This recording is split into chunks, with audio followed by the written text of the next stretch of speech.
Your Excellency, Bishop Barris, my brother priests, deacons, seminarians, my dear people. In our second reading from the first letter of the Corinthians, St. Paul speaks of what the Lord Jesus Christ did this very night. Paul tells us that after taking bread, giving thanks, Jesus broke the bread and said, "This is my body that is for you. This cup is the new covenant in my blood." Then, with power that only the divine voice possesses, he commands his apostles, "Do this in remembrance of me." Tonight, we celebrate the institution of two interdependent sacraments, Holy Eucharist and Holy Orders, each one made for the other. The way in which the Lord becomes sacramentally present among us is by way of the words and actions of the priest. "This is my body. This is my blood."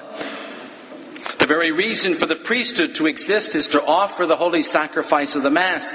"Do this in remembrance of me." Tonight, I would like to reflect on the great gift of the priesthood, of holy orders, providing an answer, albeit rather incomplete, to the question, who is a priest? First and foremost, as I've already tried to indicate, the priest is a Eucharistic man. It's no accident that the Eucharist and the priesthood are born of Christ on the night that he was handed over, as St. John tells us. Jesus knows full well that his hour has come. And since Christ loved his own in the world, and he loved them, what? To the end. He leaves us, his beloved, with an ultimate, precious gift. Bread and wine become his body and his blood. This is why a priest is a man of the Eucharist. He continues Christ's self-giving gift through time and space for the whole church to receive and to worship. Years ago, there was a priest who entered communist China incognito, not letting anyone know that he was a priest, for fear of his life and the life of those he wanted to minister to. He spent some days in a house, a rather large house, with 20 other Chinese. And while none of them knew that he was a priest, they all seemed to have the intuition that they could trust this man. One evening, his Chinese host came to him and he said, "We're going to the wall."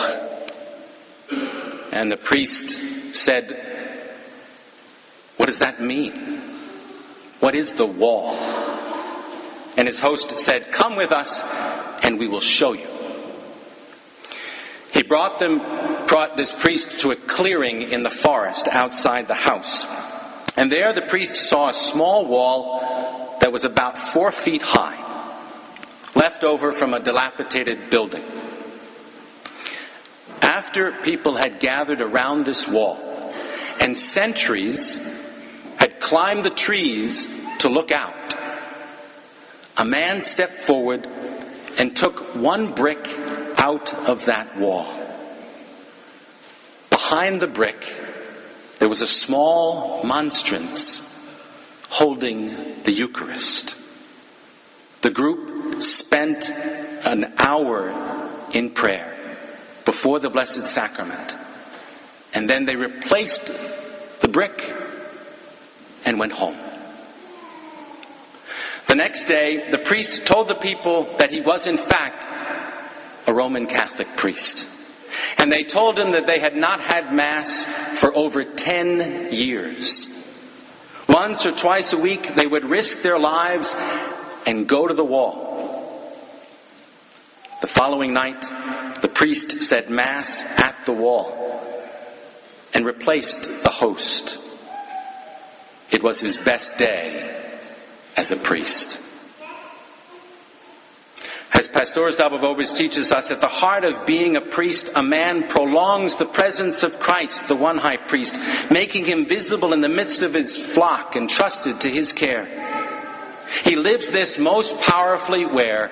At the altar. He feeds his flock with that same body and blood of the Lord Jesus. He makes Christ visible and present, most especially when he transforms the bread and wine brought to him into the Eucharistic presence of his Lord. Likewise, a priest's life must always reflect this Eucharistic self-giving of Christ. In our gospel that was just read, we heard that Jesus humbly washes the feet of his apostles. And thus, I would suggest, acts Eucharistically, even before he hands himself over. Even before he says, "This is my body, this is my blood." A priest must make a sacrifice of himself, his comfort, his loves, his joys, and find a love of service to be the meaning of his life. A priest's life is not only to confect, as we say, the Eucharist, but also to live it in selfless service.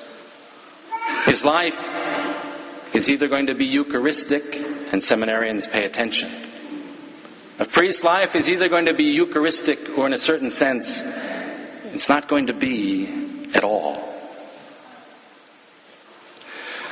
Also, a priest is a doctor in a field hospital. And for this image, I willingly steal from Pope Francis. The image of a field hospital is from the lips of our Holy Father. In an interview with the Jesuit journal La Civiltà Cattolica, which I think the bishop is very familiar with, the Holy Father said, "I see the church as a field hospital after battle." It's a very strong image. It is useless, he goes on to say, to ask a seriously injured person if he has high cholesterol and about the level of his blood sugars. You have to heal his wounds. Then we can talk about everything else. Heal the wounds. Heal the wounds. You see, a priest is not just some kind of generic doctor. He's a MASH unit doctor. Do you remember the show?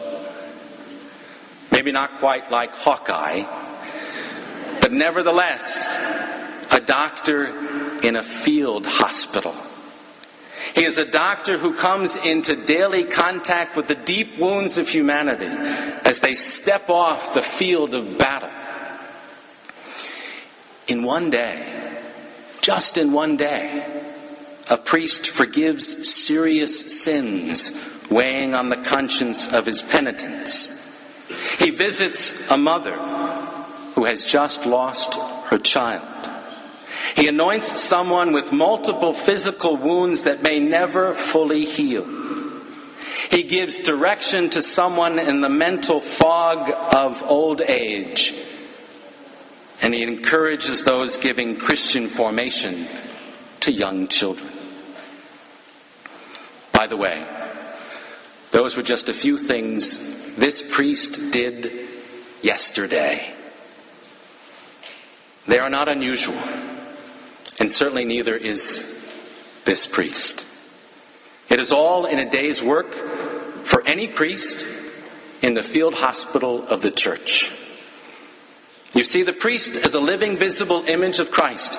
Christ who has taken on our wounds. Christ who has healed them through the marks of nail and spear. He is wounded for our healing. A priest, if he's going to be at all like his master, seeks out those coming in from the battle of life. He diagnoses, applies medicine, and heals those who are injured. He does all of this in the name and with the power of the divine physician. Finally, a priest is someone who knows the smell of the sheep. And I steal that phrase from Pope Francis as well. Last year at the Chrism Mass in Rome, Pope Francis told his own priests of the Diocese of Rome, "This I ask you, be shepherds with the smell of the sheep. Make it real as shepherd among your flock." Now, I have to admit, personally, this description of a priest as a man who knows the smell of the sheep shocked me a bit. Growing up, my family raised sheep, and I know what they smell like. And to put it diplomatically, it's not pretty. The dirty, but manure-soiled smell of wool is not exactly on my high list of things to smell. Sheep, you see, don't clean themselves like a cat or are given a bath like a dog. At best, a good soaking rain might help, but not much.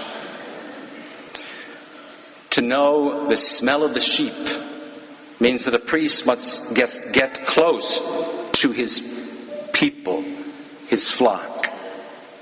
Why? Because he is Christ in their midst, and Christ doesn't find the smell of sheep to be repugnant. A priest should know his flock's struggles, what causes their pain, how they are suffering, what gives them joy and happiness, why they follow Christ. He needs to be available at all hours to serve and push himself to reach out to the periphery of the flock where people struggle in their faith. Yeah, the smell is not always nice, but then again, who cares? He is the shepherd, and his pastoral care excels in direct proportion to how well he knows the smell of his flock. These three kind of brief answers to the question, who is a priest, does not suffice. It's not enough. There's always so much more in the great mystery of this sacrament. The ministry of the priesthood is intimately tied with the mystery of the Eucharist, and our understanding will always fall short. However, we need to sometimes step back and be in awe of this second gift of the Last Supper. As we continue the celebration of this Mass of the Lord's Supper, our eyes are going to turn to the altar, away from the ambo, away from the written word, and gaze upon the Word become flesh.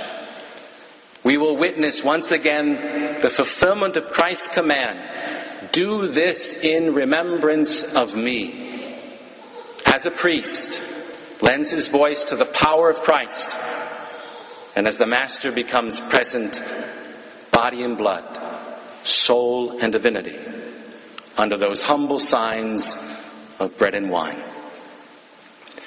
We rejoice in the Lord's presence among us, and we ask that he might keep safe his chosen priests as they tend his flock.